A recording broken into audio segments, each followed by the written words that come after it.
Hi, Lex. Hey, So happy Pride Month, first thank of all. you. We wanted to talk to you about your experience as a queer founder in Berlin. Yeah, it's been interesting Mm, living here. Um, it's a very queer city in general, so we have lots of access to cool, fun, very gay stuff, and it also is at the same time a tech hub. So we have access to lots of tech friendly stuff, co-working spaces, funding, different peers who are doing similar things. But when you mush them together, it sometimes gets a little bit weird. So you end up having situations where you feel like the odd man out a little bit. mhm. But overall, it is what it is. I can't control who I love and all that jazz. So you're saying you can't control who you love and who you don't. Have you had any specific insecurities or difficulties here as a queer entrepreneur? Mm, Nothing so specific. I think one of the unique, it's not really unique, I guess, but one of the things about me is like I'm clearly black. I'm also female. Yes. I'm also queer. So sometimes you wonder if certain reactions are to one, the other, or the intersection of all three. Mm-hmm. And so I don't really know what to attribute my experience in Berlin to.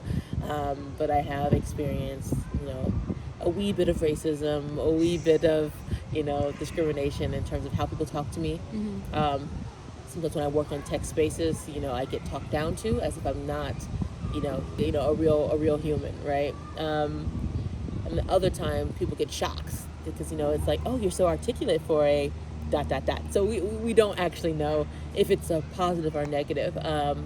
But I'll end on a high note. I think one experience that has happened here is that I think that in Germany in general, people are trying to get more diversity, do more, diversity and inclusion in specifically the entrepreneur space, in the innovation space.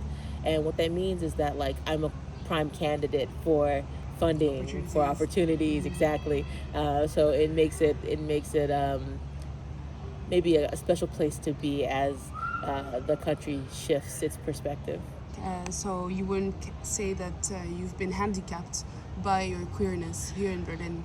On the contrary, it managed you to open yourself up to more projects. I don't know how to say Yeah, this. I think I wouldn't say I've been handicapped by my identity in Berlin, but I've also made a conscious decision to not give a fuck.